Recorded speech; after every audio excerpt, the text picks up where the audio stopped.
Alors, pourquoi l'ouvrage de Trentin? Cet ouvrage, qui s'intitule donc La Cité du Travail, le Fordisme et la gauche, un ouvrage de plus de 450 pages, très dense, très lourd, très polymorphe aussi dans son contenu, est un ouvrage, me semble-t-il, important dans le cadre de ce colloque, parce qu'au fond, Mallet, qui on le sait, fut à la fois un grand dirigeant politique, fut également un grand dirigeant syndical. Il a dirigé tout simplement la CGIL après avoir dirigé la FIOM. Également. J'ai dit Mallet. Oh, excusez-moi. Ah, oui. Lapsus non révélateur. Trentin, qui fut effectivement un grand dirigeant politique, un grand dirigeant syndical qui a non seulement dirigé la FIOM, mais également la CGIL, et un intellectuel de premier plan. Trentin, donc, interpelle dans son ouvrage les trois acteurs dont on parle dans ce colloque, à savoir d'un côté les partis politiques, d'un autre côté les syndicats, et en troisième lieu les nouveaux mouvements sociaux, ou les mouvements sociaux tout simplement. Alors, certes, on le sait, Trentin fut l'une des grandes figures de la gauche communiste italienne, mais aussi l'une des grandes figures de la gauche réformiste italienne. Et pourtant, il me semble qu'on aurait tort de limiter son dernier ouvrage, parce qu'il s'agit de son dernier ouvrage, à ce positionnement politique, car les thèses de Trentin interpellent l'ensemble, je dis bien l'ensemble, des grands courants de la gauche, qu'il s'agisse de la gauche révolutionnaire, de la gauche marxiste, mais aussi de la gauche social-démocrate ou réformiste, et ceci à partir de leur expérience historique et politique, qu'elles furent d'ailleurs ou non au pouvoir. Alors, bien sûr, l'ouvrage de Trentin est ambitieux, il couvre de multiples registres, de très nombreuses expériences, et dans le cadre de ma contribution, et toujours au vu du sujet du colloque, je concentrerai mon propos sur la thèse centrale de l'ouvrage, qui consiste à dire la chose suivante. Tout projet de transformation sociale doit reposer sur un postulat, à savoir la libération du travail en tant que tel. En effet, et comme le rappelle d'ailleurs Alain Supiot dans la préface à cet ouvrage, toute cité, Trentin, toute cité est d'abord une cité du travail, et elle n'est vraiment libre que si elle promet à ses membres d'éprouver leur liberté dans le travail. En fait, cette thèse, qui fut également aux origines celle de Marx, et que Trentin revisite et renouvelle au regard de l'histoire de la gauche durant le XXe siècle, débouche rapidement sur une particularité qui marque, au fond, la pensée de Trentin. Il s'agit du profond pessimisme que celui-ci nourrit face à l'expérience historique, car, à ses yeux, la gauche a toujours failli, je dis bien failli, sur le terrain de la libération du travail, tant dans ses programmes politiques que dans l'exercice du pouvoir politique. Pour quelle raison? Pour expliquer sa position, il me faut rappeler, bien sûr, très très brièvement, le constat de base qu'il fait, un constat quand même qui prend près d'une centaine de pages dans cet ouvrage, donc bien sûr je serai forcément schématique et j'en suis désolé. Mais il faut repréciser quand même l'argument important de Trentin concernant justement ce constat. Pour lui, en effet, l'évolution de la gauche syndicale et politique des années 20 à nos jours fut moins tributaire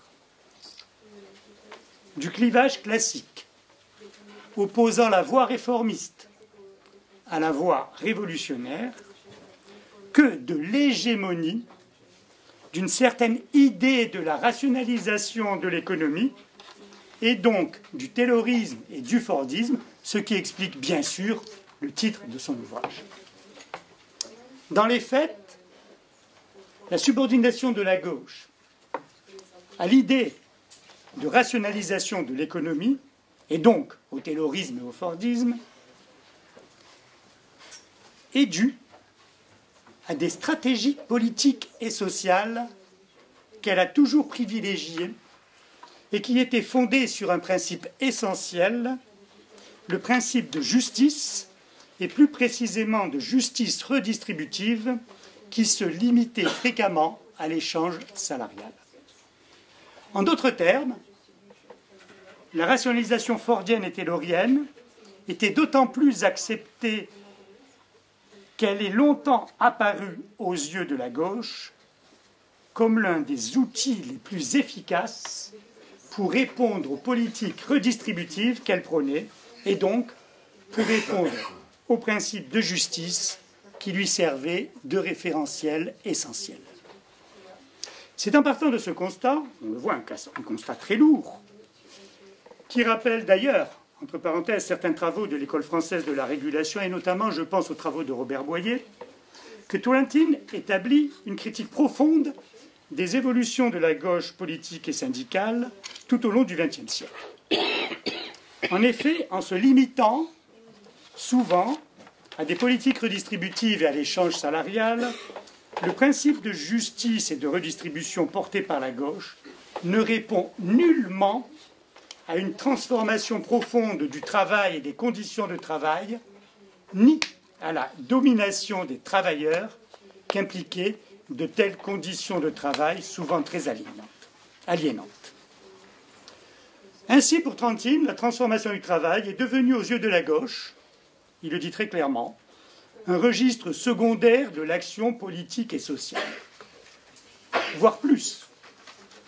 La justice salariale et redistributive, liée aux méthodes de rationalisation taylorienne, a impliqué de facto la reproduction de l'encadrement autoritaire du travail, que ceci se passe dans les systèmes capitalistes où les sociodémocrates disposent du pouvoir, et bien sûr dans les systèmes de l'Est jusqu'en 89-90.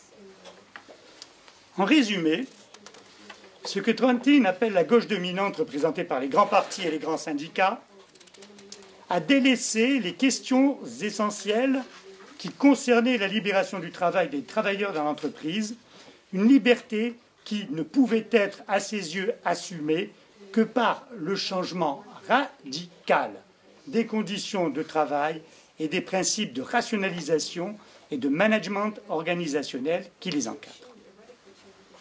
Bien sûr, pour Trentine, la soumission historique de la gauche à l'idée de rationalisation économique explique que la crise qu'elle connaît depuis maintenant de très longues années est en grande partie liée à la crise du fordisme. Le fordisme et la gauche. Mais dans ce contexte, peut-on parler d'alternative à cette crise ou bien du dépassement de cette crise de la gauche? Et c'est là où le pessimisme politique de Trentine, certains pourraient parler de pessimisme de l'intelligence, apparaît avec force. Pour Trentine, en effet, les alternatives proposées face à la gauche traditionnelle ont un défaut capital, au regard bien sûr de la thèse centrale qu'il défend sur la libération du travail. Elle nie tout simplement le rôle essentiel et préalable de la transformation du travail dans la transformation radicale des sociétés capitalistes. Dans ce contexte, il est à noter que Trentine évoque, entre autres travaux ou entre autres auteurs, avec une certaine insistance, les travaux d'André Gorz, qu'il porte d'ailleurs en très grande estime intellectuelle, ce qui ne n'empêche pas de le réfuter et de le critiquer avec force, comme le fera d'ailleurs plus tard Robert Castel, En effet, pour Gors, je cite, « Il existe un destin irrémédiable du travail industriel condamné à être assujetti dans quelque système que ce soit à une organisation militarisée et aliénante, une organisation déterminée par le marché. Dès lors, toujours pour Gors, pour s'émanciper des lois du marché, il faut rechercher une issue en dehors du travail organisé et divisé dans d'autres formes d'activité communautaires ou individuelles. » On comprend que de ce point de vue, ce genre d'assertion reste étrangère à la thèse de Trentin. Dans un autre contexte qu'Alain Touraine a évoqué et qu'il connaît parfaitement bien,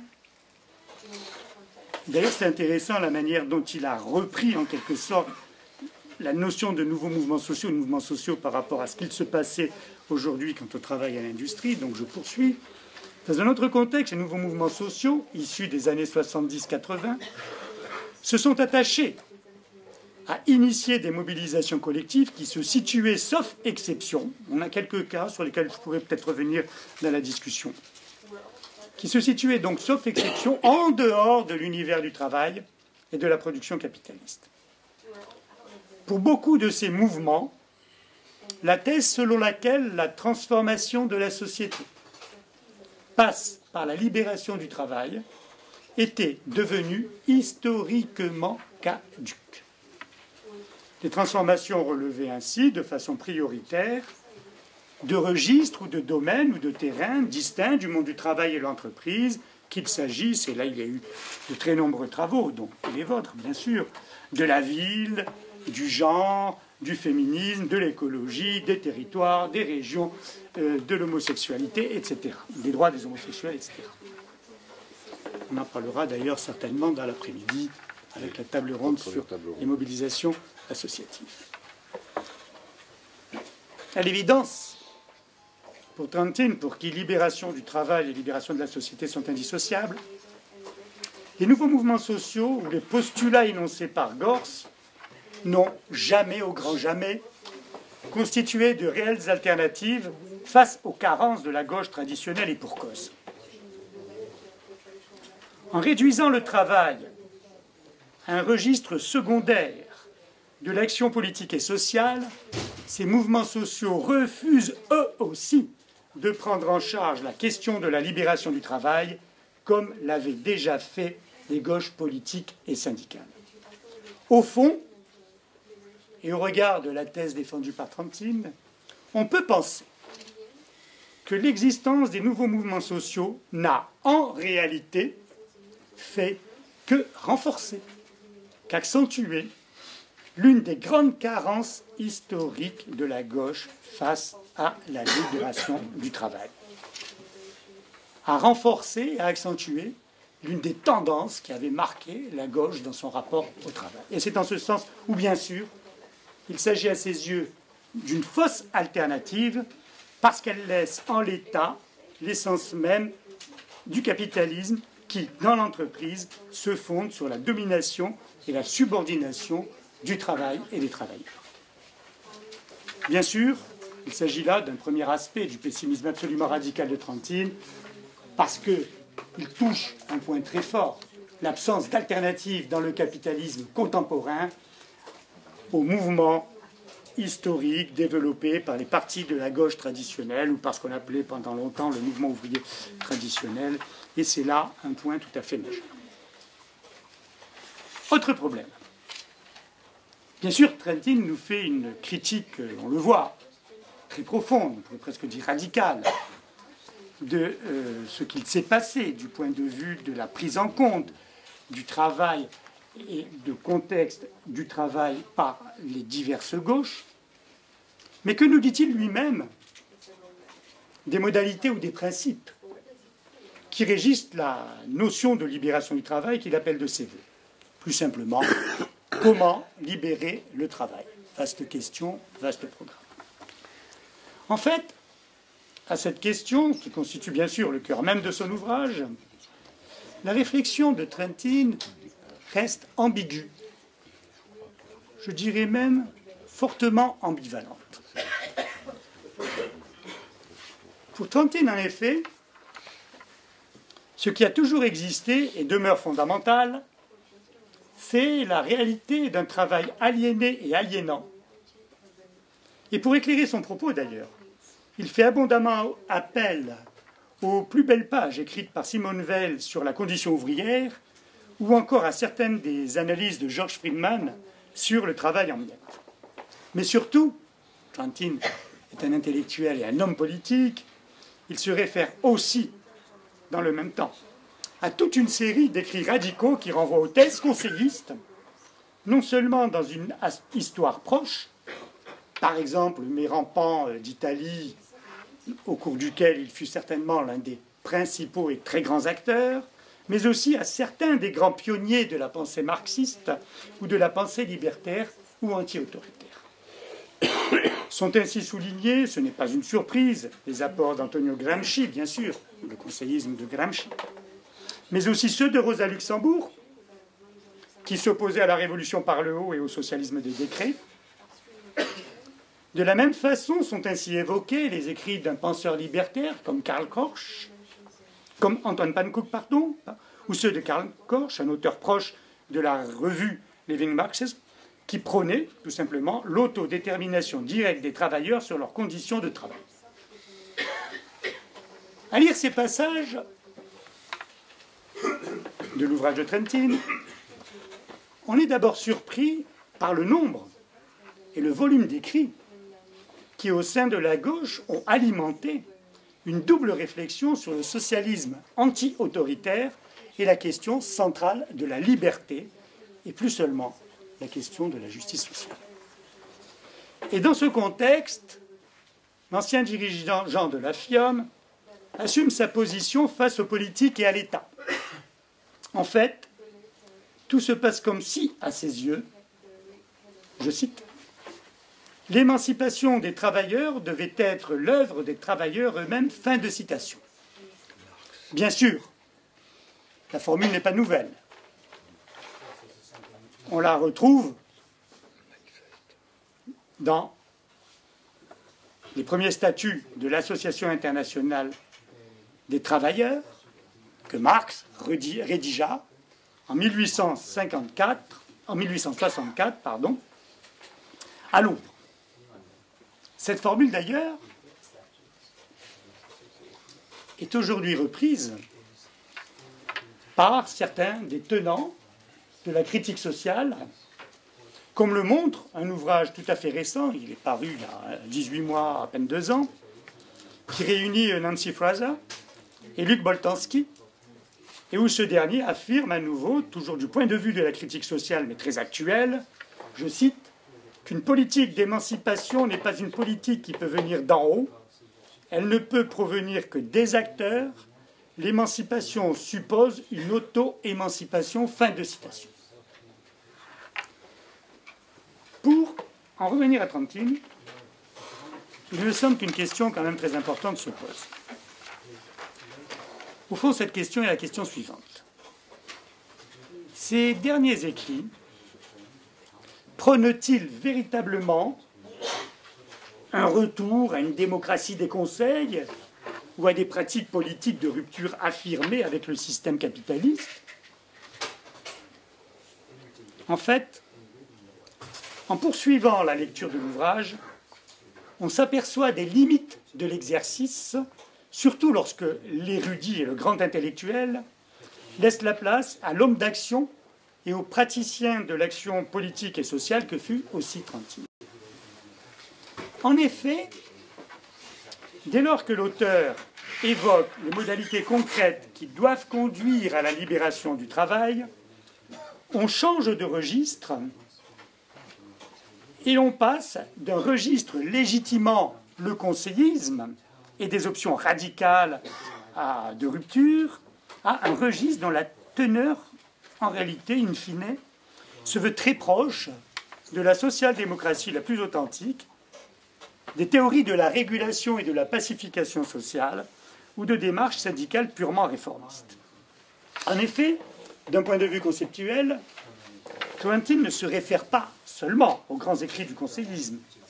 Il attache aussi beaucoup d'intérêt à toute une série de travaux théoriques qui ont très largement alimenté la pensée réformiste et social-démocrate la plus classique. Je pense notamment à toutes les références qu'il fait par rapport aux austro-marxistes, Otto Bauer ou Max Adler, au socialisme guildiste, aux travaux sur les liens dialectiques entre la gestion et le contrôle, ou encore aux thèses de Polanyi, par exemple, c'est-à-dire toute une série de travaux qui revêtent une véritable importance dans son ouvrage et qui, en fait, ont initié un certain réformisme appliqué notamment dans l'après-guerre à l'économie, au marché, au travail et aux politiques. Au niveau plus concret du travail et de l'entreprise, Trentin insiste encore sur le rôle essentiel, selon lui, que joue en l'occurrence, et dans le capitalisme d'aujourd'hui, le contrat et la négociation collective, l'émancipation des individus et de la personne dixit, dans la production, la définition de droits nouveaux afin de susciter la codétermination des règles de production, ou l'intervention des salariés dans la gestion des entreprises dans un contexte purement contractuel, soit autant de propositions qu'incarne en France, bien sûr, aujourd'hui la CGIL, le syndicat qu'il a longtemps dirigé, mais aussi, qu'incarne en Italie, pardon, la CGIL, le syndicat qu'il a longtemps dirigé, mais aussi, en France, une organisation comme la CFDT, que Trentin a très bien connue, et dont il fut d'ailleurs assez proche dès le début des années 70. Dès lors, Trentin s'inspire-t-il de Bernstein ou de Rosa Luxembourg? Au fond, et à bien le lire, il semble que l'ambivalence de son propos relève là encore de son pessimisme historique et politique et, in fine, de ses doutes profonds quant à la possibilité ou quant à la production actuelle d'un projet visant à la transformation de la société. Certes, que Trentin pense que la démarche conseilliste est une démarche toujours justifiée. C'est évident, et en ce sens, il reste proche de certains courants autogestionnaires.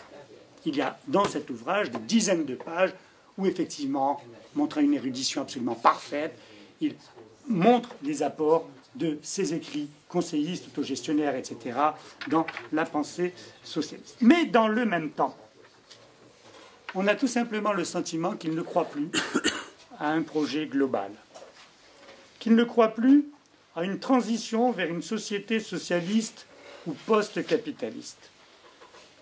Il ne croit plus qu'un tel projet soit aujourd'hui à l'ordre du jour, à défaut, bien sûr, de ne plus jamais l'être. Dès lors, de quel conseillisme s'agit-il? De quel conseillisme nous parle Trentin? À quelle forme d'intervention des travailleurs sur la gestion? Je regarde Lochkin, bien sûr, ce n'est pas tout à fait un hasard. Ou voire mieux, à quelle forme d'autogestion a-t-on affaire?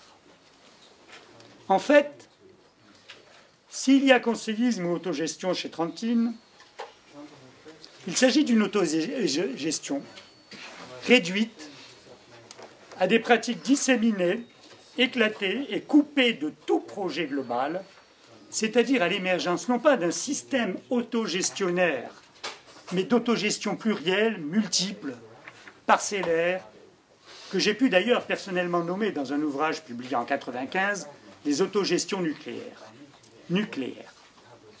Il s'agit là tout simplement de pratiques autogestionnaires morcelées, qui renvoient pour la plupart d'entre elles à des particularismes locaux qui touchent un monde du travail de plus en plus segmenté et face auxquels les mobilisations collectives et générales du passé deviennent très souvent impuissantes ou inefficaces. Cet état de fait, bien sûr, explique l'ambivalence des propos de Trentin, comme il peut expliquer son positionnement réformiste sur la scène politique et sociale. Mais je crois que par-delà, ces propos révèlent aussi les difficultés de la gauche quant à la définition d'un projet mobilisateur et concret de transformation de la société et donc du travail, comme il révèle aussi les débats qui traversent chacune des grandes formations de gauche, quelles qu'elles soient. Pour autant, et pour conclure, j'ai encore quelques minutes, je pense. On va dire 3. Peut-on ramener exclusivement l'ouvrage de Trentin à ce profond pessimisme politique? Certains parleraient ici du pessimisme de l'intelligence à propos de l'absence d'alternative face à la crise de la gauche syndicale et politique qu'il évoque.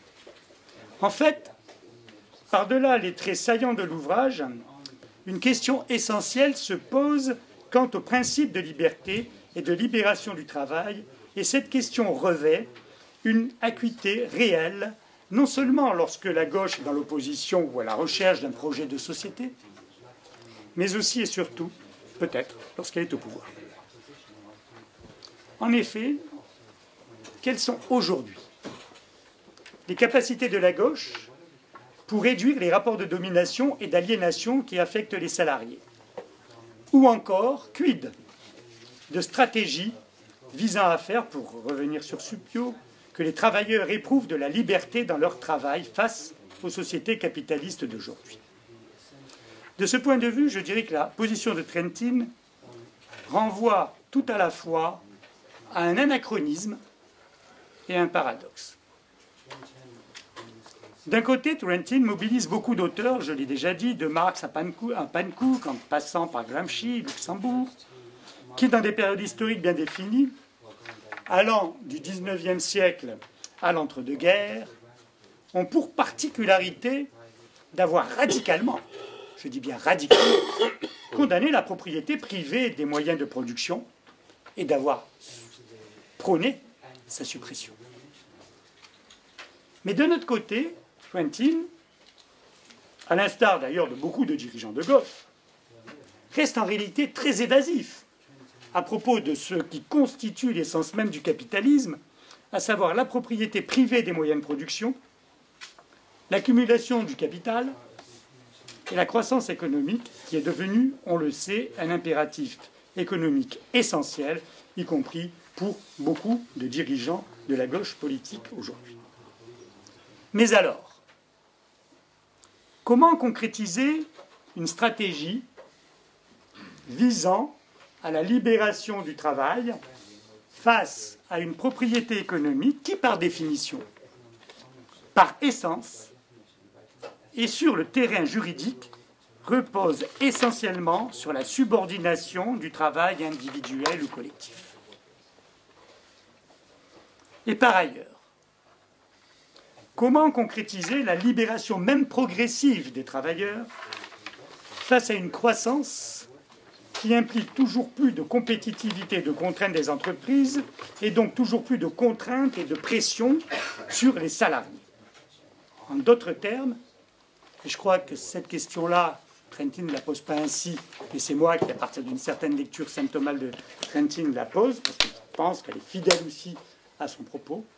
En d'autres termes, comment la gauche d'aujourd'hui peut-elle s'approprier ou se réapproprier pleinement l'idée de liberté qui lui a tant manqué par rapport au travail, hors des carcans du libéralisme économique, hors des carcans juridiques qui s'imposent précisément à cette idée de liberté?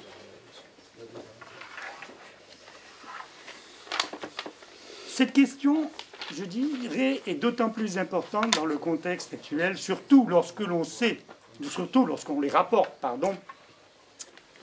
à la réalité de la crise de l'emploi et du chômage qui touche depuis longtemps de nombreux pays capitalistes et qui ont souvent conduit les partis et les syndicats de gauche à s'enfermer dans des programmes d'urgence sociale où les impératifs de justice ont occulté très souvent le principe de liberté. Au fond, ce que propose Trentin dans son ouvrage sur la cité du travail, c'est de ne plus ramener le travail à la pure économie et de rompre avec un certain économisme qui a longtemps marqué les partis de la gauche traditionnelle. En associant le travail à la notion de liberté, on peut dire qu'il renoue, par-delà les urgences sociales liées aux mutations du capitalisme et à la crise du fordisme, avec l'idée des pionniers du socialisme pour qui le principe de liberté devait être au cœur de la pensée politique et progressiste. Ce qui conduit, dès lors, à considérer le travail non plus seulement du point de vue de l'économique, mais aussi et peut-être et surtout comme une catégorie purement politique. C'est selon moi l'un des apports essentiels de l'ouvrage sur la société du travail, un apport qui, je l'ai dit dès mon introduction, et la boucle est bouclée, se définit bien de là les divergences, par-delà les divergences entre les divers mouvements de la gauche ou les divers mouvements sociaux. Merci Guy.